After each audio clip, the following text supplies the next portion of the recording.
Welcome to today's explainer, the human electron, physics, philosophy, and desire. Let's just dive right in, shall we? Today, we're unpacking a really profound piece of source material that sits right at the intersection of ancient philosophy and modern quantum physics. It asks us to look at our behavior, not through psychology or sociology, but through the literal mechanics of the atoms inside our bodies. We're going to examine the tension between our highest spiritual aspirations and our most basic, inescapable drives. It's a conceptual journey that'll honestly force you to question whether we're truly the masters of our own destiny or simply particles just following the strict, unyielding laws of a physical universe. We start with this incredibly stark, blunt statement from our source text. Here, everyone wants enjoyment, no other meaning. Take a second and just let the gravity of that statement sink in. It's a sweeping, almost cynical dismissal of all our complex human endeavors. Think about all the art, the architecture, the complex societies we've built, the intricate narratives we tell ourselves about purpose. This quote just strips all of that away in a single sentence. It sets up a foundational premise for our explainer today, that at our absolute core, stripped of all the pretenses, human beings are driven by a singular, inescapable engine, and that is the pursuit of enjoyment, gratification, and consumption. And crucially, it posits that beyond this base desire, there is literally no other meaning. To really grasp the weight of that cynical opening, we have to look at the visual context. Take the emblem of the Vishvdharm Sangam, or the Divine World family. You've got this crystal clear, rigidly structured pyramid, resting right on a golden base, flanked by beautiful, blooming pink roses, and wrapped up in a golden laurel wreath. This screams order, serenity, ascension, and divine purpose. The pyramid naturally draws your eye upward, right? It suggests an elevation of the spirit, a climb towards something higher and way more enlightened.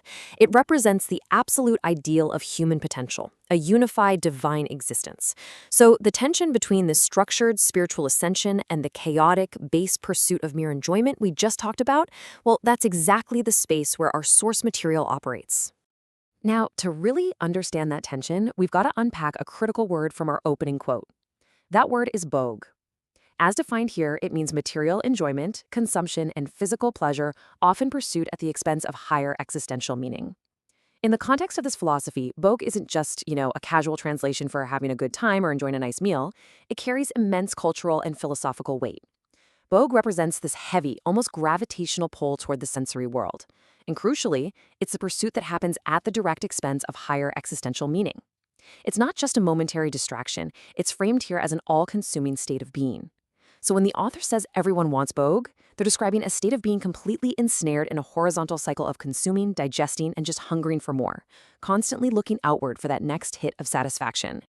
And this brilliantly illustrates where the source text takes a massive, honestly unexpected conceptual leap.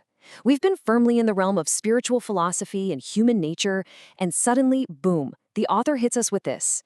Is a developed human a model of an electron? It is a stunning question.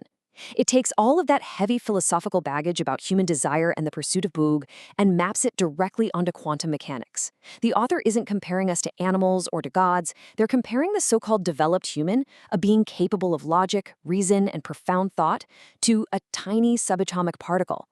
Why on earth would they make this specific comparison? What is it about the nature of an electron that perfectly mirrors the human condition as the author sees it? To answer that, we have to weigh the physical element against the human form. Normally, we like to keep a very thick, comfortable wall between these two concepts, right? Physical elements, atoms, molecules, electrons, they're predictable. They're entirely governed by the rigid, unbreakable laws of physics. They have zero choice in what they do. The human form, on the other hand, well, that's supposed to represent free will, consciousness, the ability to choose our path and define our own meaning. But the author is deliberately blurring this line here. They're asking us to consider the incredibly uncomfortable possibility that the distinction between a mindless physical particle and a conscious human being might be nothing more than an illusion of scale. So the crucial point is how the author answers their own provocative question. They state, it seems so. Every physical element is in human form. And there it is, the cynical conclusion realized. The author's basically suggesting that we haven't actually transcended our physical nature at all. Despite our complex brains, our societies, and our grand philosophies, we're essentially just physical matter masquerading as something higher. That bhog, that endless desire for material enjoyment we talked about earlier, It isn't just a psychological failing, it's presented here as a fundamental law of physics operating on a macro scale.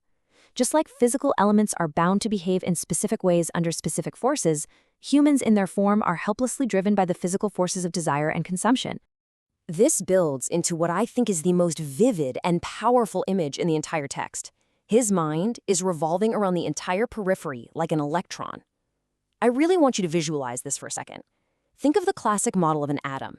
You've got a nucleus in the center, and you've got an electron trapped in its gravitational or electromagnetic pole, just endlessly orbiting the periphery.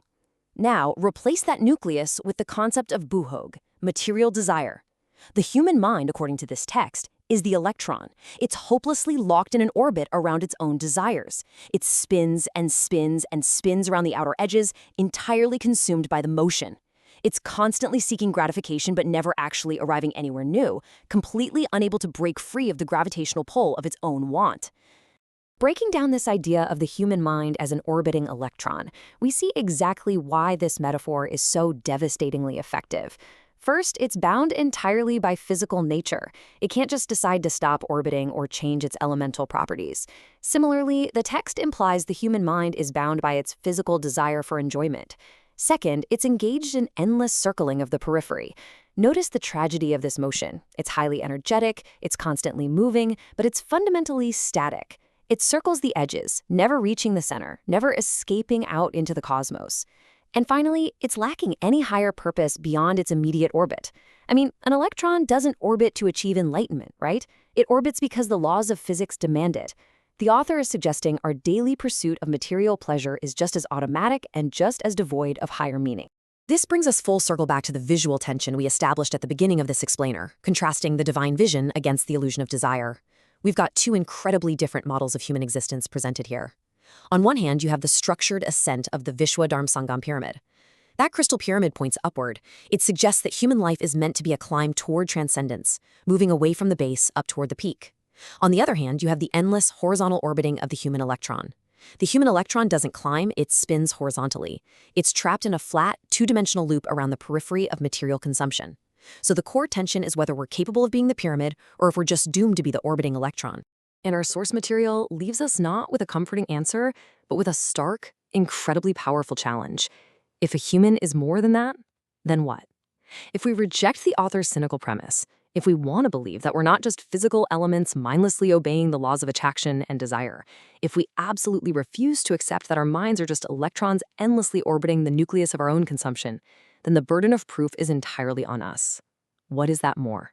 What is the actual mechanism by which we break orbit? The text doesn't tell us. It simply holds up a mirror reflecting an atom, points to the spinning electron, and challenges you to prove that you are anything different. It's a profound question to take away with you today. What are you doing to break your own orbit?